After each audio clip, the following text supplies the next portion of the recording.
I don't ever want to get to a place where I can sit and be comfortable spewing. Sheds tears for Wendy Williams. They meant to say Gail. But like, I thought that this was a joke myself. I'm like, nobody needs to shed tears for me. I got this on lock. And R. Kelly got interviewed. Everyone's gonna want to talk to Bill Cosby just to get his side of the story. I believe Oprah's the only one who would stoop to that level. Yeah. You never know, man. It's thirsty out here in these streets, and also too, like. I'm glad the internet is waking up about this long forehead velociraptor looking ass bitch. I am so tired of Oprah. I really am. All these people in the world got a problem with you, and you think you ain't the problem. Even Taraji. At my show, Oprah was a fabulous woman when she was on network TV, and Oprah did a lot of, Oprah's show was just a different vibe than mine. I don't intend on turning my show into the Oprah show. I intend on doing my hot topics. I want to giggle and wiggle, and I still want to be a fabulous oasis for people to come once a day for an hour and have a good time, and then we all go home. Yeah. I don't have a lot of kumbaya moments. I enjoyed them on Oprah, but I'm not, I have to do a show that's true to my personality, and my personality is responsible, reliable, and accountable. I will be 47 this month, so what I want you to do when you turn on the Wendy show is know that you can take an oasis from your own problems. Because when I do my show, it's taking an oasis from my own life. So no, I am not the void of Oprah. Oh, okay, well, speaking of your own life, the only thing the only reason why people say that is because we're both black. There for a crash for the movie. Yeah. And basically she said something about not agreeing with my music, but she thought I did great in the movie. And of course I was up there with the whole cast of Crash. And so I didn't necessarily felt like that needed to be said. You didn't agree with my music. And even if you don't agree with certain songs I made, say you don't agree with certain songs, don't say you just don't agree with all of my music. But I've been in denial for 37 years. And that is, I did assault and inappropriately touch my sister in manners that were not comfortable for her. And for that, I apologize. Brother ever apologized to you? The apology that I got from my brother is, if you think I did something wrong, then I'm sorry. They were my exact words to my sister. Well, there's no more if you think I did it. You were absolutely right with what you said. To Oprah Winfrey. That I haven't really spoken about publicly. The other part with Oprah Winfrey is, yeah, you let me get thrown under the bus and you said nothing. The other part is you mess with my family. You mess with my mother, my father. She called me about my brother, right? And I said, listen, everybody can change. He wanted to apologize for molesting me. She said, Monique, would it be okay that he comes on? And would you like to come on? I said, I don't want nothing to do with that cat, but I don't want to get in the way of his blessing. If he's changing, I don't want to stop that. She never said my mother. She never said my father. Now, I know who my parents were because they're both gone. I know who they are.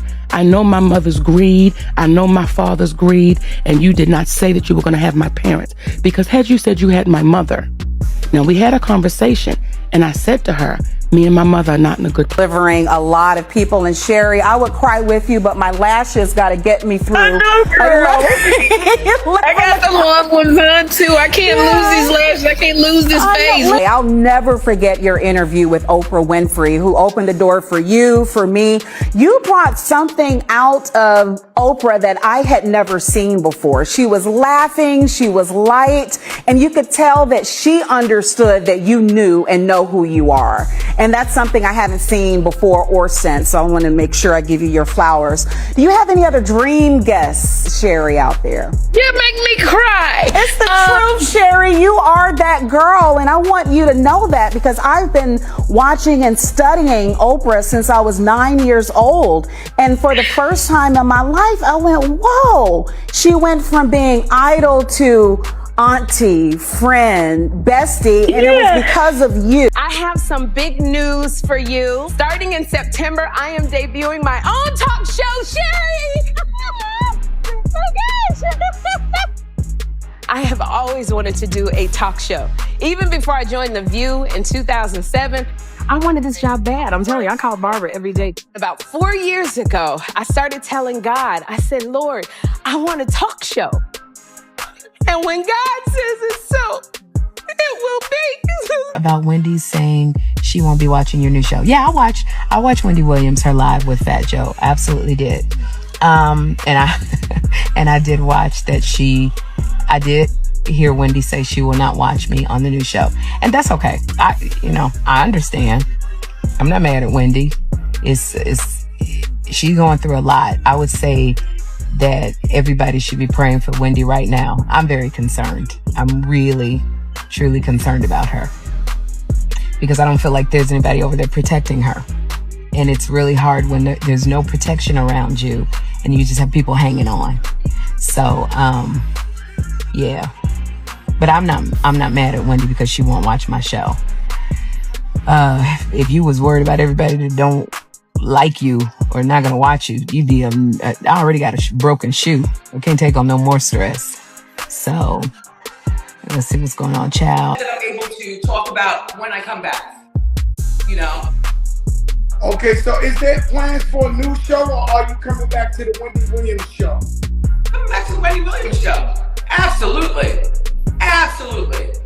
Wow. Because I know they were talking about Sherry Shepherd taking over the show, a new what? But I won't be watching her because I know what she's going to be doing, and that's really not my thing. You know what I'm saying? Like, anyway. But I love being on my own show, and I love that people love to watch it. Everybody thought Wendy Williams losing her show was just another sad celebrity downfall story. A health crisis, messy headlines, declining ratings, and eventually a replacement host stepping in to keep daytime television moving. But now, a growing number of people online are starting to believe there may have been something much bigger happening behind the scenes. Because once Taraji P, Henson unexpectedly put Oprah's inner circle back under the spotlight, fans started revisiting an old rumor that never really died. The idea that Oprah Winfrey may have quietly helped push Wendy Williams out of daytime TV for good. And when you actually line up the timeline, the celebrity feuds, the public shade, and the people who suddenly benefited after Wendy disappeared, the whole thing starts looking a lot messier than anybody first realized. See, Wendy Williams wasn't just another talk show host. Wendy built an entire career doing what almost nobody else in Hollywood had the guts to do. She talked about everybody, no matter how rich, powerful, famous, or beloved they were. Wendy was going to say exactly what she wanted to say. And one person she constantly targeted was Oprah Winfrey. While most celebrities treated Oprah like untouchable royalty, Wendy openly criticized her for years. Not subtly either. Wendy questioned Oprah's public image, mocked her business ventures, discussed rumors about her friendship with Gayle King, and repeatedly positioned herself as the complete opposite of what Oprah represented in daytime television. And honestly, that's where the tension really started. Back in the late 2000s, when Wendy transitioned from radio into daytime television, the media immediately began comparing her to Oprah. But Wendy shut that down almost instantly. She made it crystal clear that she wasn't trying to become the next Oprah. In fact, she basically said her show would succeed because it wasn't like Oprah's. Wendy described Oprah's show as inspirational, emotional, and full of kumbaya moments, while her own show would be fun, messy, gossipy, and completely unfiltered. Wendy wanted viewers to escape their problems for an hour, laugh at celebrity drama, and move on with their day. That difference became her brand. But a lot of people believe Oprah never appreciated Wendy positioning herself as the anti-Oprah. And Wendy didn't exactly make things easier. As her popularity exploded, Wendy became one of the loudest voices spreading rumors about Oprah and Gayle King's relationship. At one point, Wendy even claimed she had heard Oprah and Gayle's friendship was supposedly on the rocks, fueling even more speculation online. Then things got even crazier when reports surfaced that Oprah allegedly sent Wendy a private letter warning her about the commentary. According to rumors surrounding the letter, Oprah supposedly ended it with the phrase, "Stay black." That line immediately caused controversy. People online started debating what Oprah allegedly meant by that. Some thought it was shade toward Wendy's gossip-heavy style. Others felt it sounded hypocritical considering Oprah had long been accused of distancing herself from Black audiences in favor of appealing to wealthy, white viewers. Whether the letter was real or not became another huge debate because Oprah later denied sending it. But Wendy publicly insisted the letter absolutely existed, and from that moment forward, their feud became even more personal. And then something interesting started happening. Wendy wasn't the only celebrity criticizing Oprah anymore.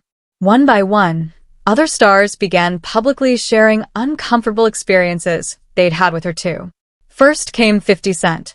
Back when he was trying to transition from controversial rapper into mainstream entertainment star, he desperately wanted an Oprah interview because appearing on Oprah's platform was basically a celebrity stamp of approval. But according to 50, Oprah resisted having him on because of his image and the content of his music.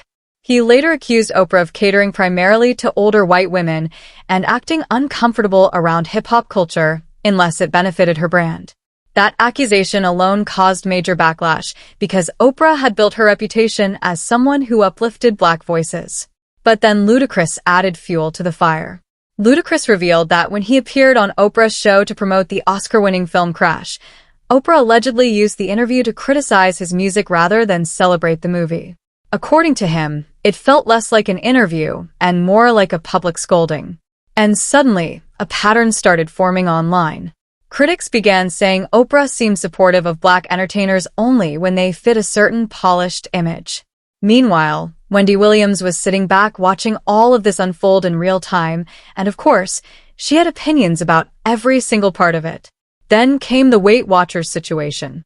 When Oprah became heavily involved with Weight Watchers and purchased a significant stake in the company, Wendy absolutely dragged her on television. Wendy openly mocked Oprah for promoting weight loss products while still visibly struggling with weight herself. And because Wendy's commentary style was so blunt, the clips went viral almost immediately. Some viewers thought Wendy crossed the line with the body-shaming jokes, but others believed she was simply saying what people already thought privately. And according to longtime Wendy fans, this was around the time the tension between the two women allegedly became truly toxic behind the scenes. But if there was one situation that completely changed how many people viewed Oprah, it was her fallout with Monique. To this day, a lot of people still believe the Monique controversy permanently damaged Oprah's reputation in Hollywood. For anyone unfamiliar, Monique claimed she was blackballed after refusing to aggressively promote the movie Precious without additional compensation. According to Monique, Tyler Perry, Lee Daniels, and Oprah expected her to travel internationally promoting the film despite her original contract already being completed. When she refused, she claimed powerful people in Hollywood turned against her. At first, many people dismissed Monique's accusations. But then Oprah inserted herself into the situation in a way that made the backlash even worse. During a television segment discussing family trauma, Oprah invited members of Monique's family onto her platform, including relatives connected to deeply painful abuse allegations from Monique's childhood. Monique later said she felt blindsided and betrayed because she allegedly never agreed to Oprah involving her parents in the conversation. What should have been a healing discussion quickly turned into one of the darkest celebrity feuds Oprah had ever faced publicly. And here's where Wendy enters the story again. Wendy openly defended Monique. She criticized Oprah for involving family trauma in daytime television and reportedly became even more vocal about Oprah behind the scenes after witnessing how the situation unfolded. According to longtime industry rumors, Wendy felt Oprah used emotional storytelling as a weapon whenever her public image was threatened. Now, whether that's true or not, this is the point where many fans believe Oprah and Wendy's relationship became impossible to repair. Because after years of criticism, rumors, public embarrassment, and non-stop commentary, Wendy had officially become one of Oprah's loudest celebrity critics. And then everything suddenly changed. Wendy's health began declining publicly. At first, viewers noticed strange behavior during episodes of her show. Then came extended absences concerning interviews, reports about addiction struggles, health complications, and internal chaos surrounding the production. Fans were worried, But most people still assumed Wendy would eventually recover and reclaim her throne. Instead, something else happened. Sherri Shepherd entered the picture. Initially, Sherri appeared supportive and respectful toward Wendy. But once networks started discussing permanent replacements for the Wendy Williams show, fans immediately noticed Oprah publicly embracing Sherri in ways she never really did with Wendy. Oprah appeared on Sherri's new show, praised her heavily, and emotionally celebrated her success in daytime television. And the internet instantly started connecting dots. People began resurfacing old rumors claiming Oprah had wanted Wendy out of daytime television for years. Others pointed out how quickly Wendy seemed to disappear once her health problems became serious. Then conspiracy theories exploded online, suggesting Oprah quietly supported Sherri stepping into Wendy's lane because Wendy had spent years attacking her publicly. Now, there is no concrete proof Oprah orchestrated anything behind the scenes. That's important to say clearly. But the timing was enough to fuel endless speculation online, especially because Wendy herself seemed deeply uncomfortable about Sherri taking over. In interviews, Wendy admitted she had no interest in watching Sherri's show. She insisted she planned to return to television herself and hinted that what Sherri was doing wasn't her thing. Fans could tell Wendy felt replaced long before her show officially disappeared. And honestly, that's what made the entire situation feel so sad to people watching in real time. Because Wendy spent years dominating daytime television only to seemingly lose everything almost overnight. But just when the public conversation around Oprah started calming down again, Taraji P. Henson unexpectedly brought all the old criticism back. During the press run for The Color Purple, Taraji emotionally revealed frustrations about unequal pay and feeling exhausted by the industry constantly undervaluing Black actresses. Then she appeared in an interview with Gayle King, Oprah's longtime best friend, and viewers immediately noticed something uncomfortable about the conversation. Instead of fully validating Taraji's emotions, many fans felt Gayle minimized her frustrations and treated the moment too lightly. Social media exploded almost instantly, with viewers accusing Gayle of dismissing Taraji's pain rather than supporting her. And suddenly people started revisiting everything again. Monique's accusations, Wendy's feud with Oprah, the Stay Black controversy, the Sherri replacement rumors, the criticism from rappers and actors. Even old interview clips started resurfacing online with people claiming Oprah had carefully maintained a wholesome public image while allegedly operating very differently behind the scenes. Then came the comparisons to Ellen DeGeneres. For years, Ellen built an empire around kindness and positivity before accusations surfaced, describing a much harsher private personality behind the scenes. And critics began wondering whether Oprah's carefully controlled public image worked the same way. Was she genuinely uplifting people?